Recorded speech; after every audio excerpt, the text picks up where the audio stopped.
My name is Randall Eggert. This class is Grammar and Stylistics. It's about writing clearly.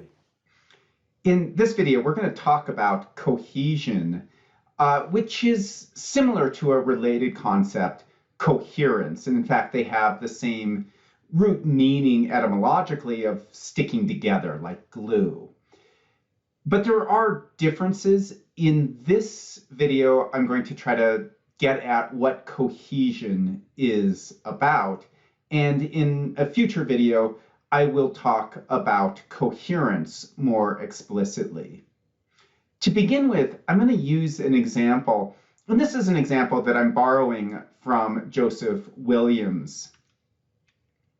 So I want you to just look at this first line, 65, 66, 66, 66, Turnberry, 77.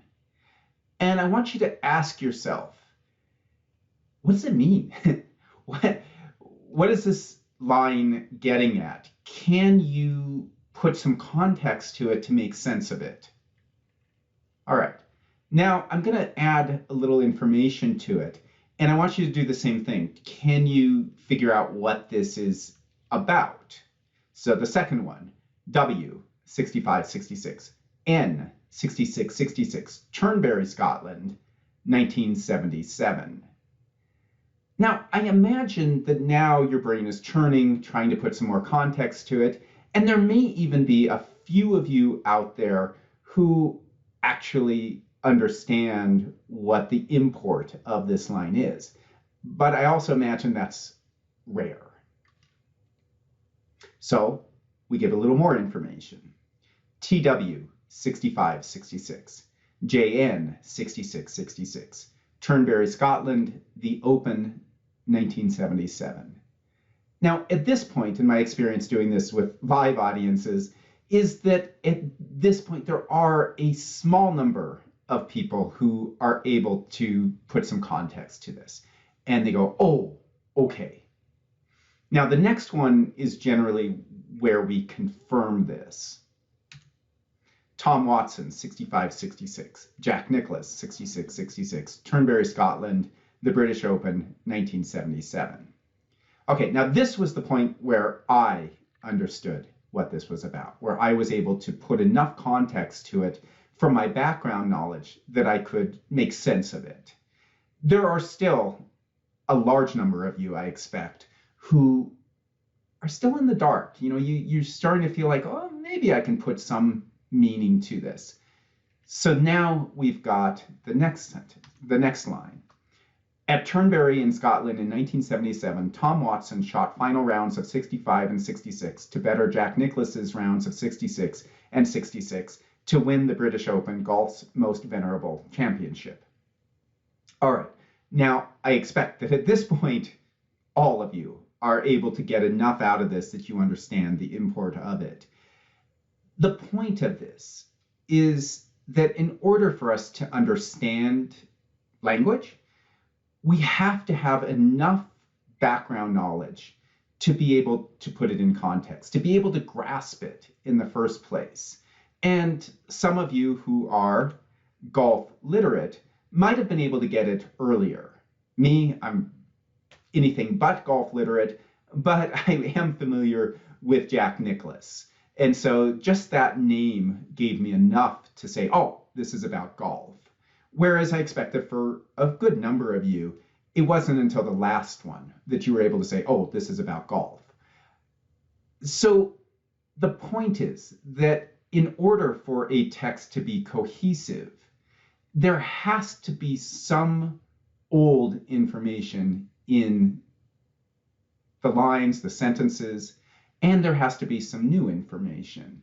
All right, so the point is that we simply can't understand something if there's not some old information for us to grab hold of, like a handle. Now, the opposite is also true, though, that we want some new information. And that's what this next exercise is about. This is also adapted from something that Joseph Williams did. I updated it. Every 4 years, the US holds a presidential election. The two main political parties in the elections are the Democrats and the Republicans. In the 2016 election, the Republican candidate defeated the Democratic candidate. Now, since you all are college students, I expect that none of this was new to you, that this is all old information. You didn't get anything from this, which means that it's not useful for you.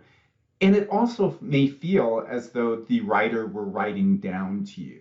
This is the sort of text that you might expect for a third grader, not for a college student. The next sentence assumes a bit more background knowledge. In the 2016 election, the Republican candidate Donald Trump defeated the Democratic candidate Hillary Clinton. Okay, so now this time we are assuming that our audience understands that there was a 2016 election, that there are Republicans and Democrats. But it's still, I expect, for those of you who are aware that this happened. This isn't new information still. So we got to have another one. In the 2016 election, Donald Trump, a businessman and celebrity, defeated Hillary Clinton, the former Secretary of State. Okay, now there may be more people who are gaining something from this. But it's not until the last one that it really feels like the writer is writing to his or her audience. In the 2016 election, Trump received 304 electoral votes and Clinton received 227. Now, I expect that few of you knew the exact total of the electoral votes. I, of course, looked this up on the governmental website. The point is that you have to gauge your audience. You have to know enough to give them enough old information to have that handle to hold on to, while still giving them some new information. Now, the next step, though, is where do you put the old information? Where do you put the new information? And the idea is one of flow. The idea is that cohesion is always about flowing from one sentence to the next, and within a sentence, from old information into new information. We want to begin with the handle, and then we get the new information. So Williams' diagram for this, his principle of cohesion, is that sentences, and this goes for all languages, that sentences are divided into two parts. The first is the topic and then the stress. Now, I should point out that the terminology here is idiosyncratic to Joseph Williams. He refers to the beginning of a sentence of English as the topic and the end as the stress. Different scholars use different terminology, but the more common one would be to use topic and comment, not topic and stress. But I think that Williams pedagogically found that stress was more descriptive.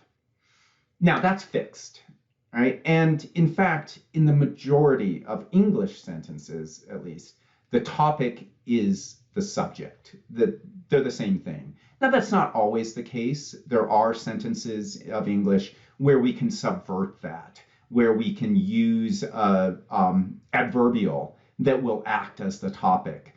But generally, what is fixed is that the topic is found at the beginning of sentences and the stress comes at the end of sentences. We don't have any control over that. What we do have control over is what we put in those two positions. So the idea is that we want old, short, and simple information to be in the topic position, and we want new, long, complex information to be in the stress position.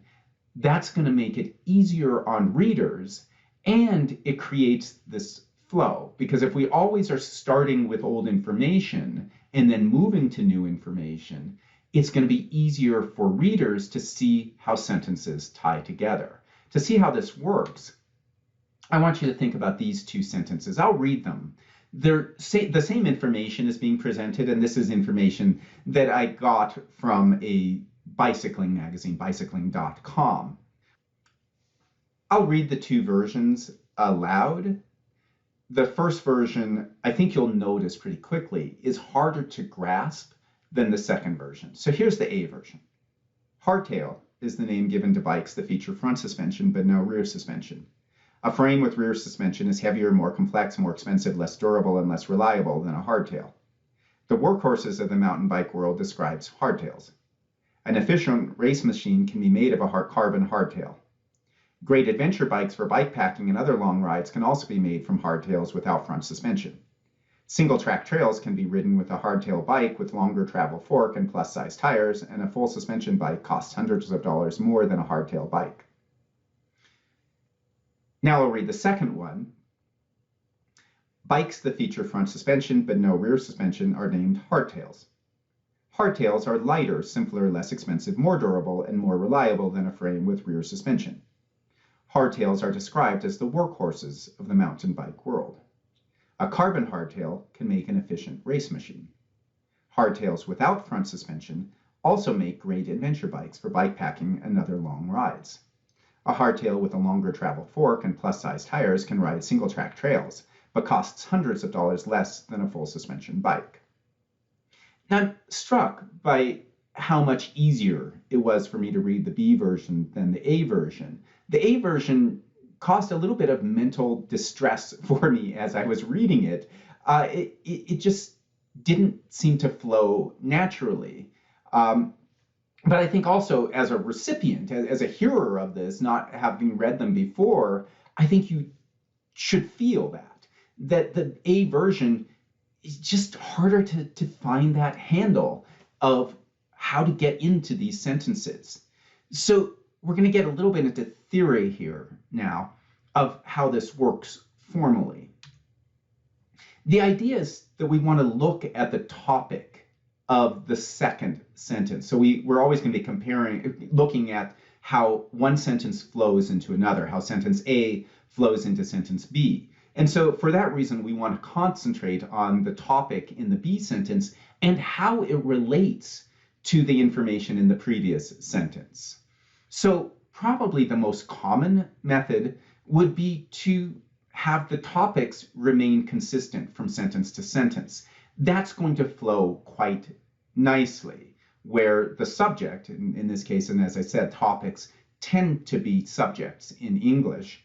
The subjects are going to be the same in both sentences. So here's an example, taken from that previous example. Hardtails are lighter, simpler, less expensive, more durable, and more reliable than a frame with rear suspension. So notice there, the topic or the subject of sentence A is hardtails, and the topic or subject of sentence B is also hardtails. And the other possibility is that you pick up on something in the stress position of the previous sentence. So in that case, we've got the sentence A, bikes that feature front suspension but no rear suspension are named hardtails. Hardtails are lighter, simpler, less expensive, more durable, and more reliable than a frame with rear suspension. So we ended the first sentence with hardtails, and then we pick up on that for the next sentence. That too creates a natural flow pattern between the two sentences. Another possibility is one of sort of a set-subset relationship. And I'm not thinking of this entirely mathematically here, but more just the idea that the topic in sentence B relates in some intuitive way to the topic of sentence A. So in sentence A, we've got hardtails are described as the workhorses of the mountain bike world. A carbon hardtail can make an efficient race machine. So in the first one, we had the subject hardtails, and in the second one, we've got a carbon hardtail, which is a subtype of hardtails. So it's so it fits into the same class, but is a little bit more specific. That also is going to create a nice, clean flow for our readers. And then finally, we can do the same thing by picking up on something in the stress position. Some hardtails can accommodate different tire sizes. Plus tires are wider than regular tires, but smaller than fat tires.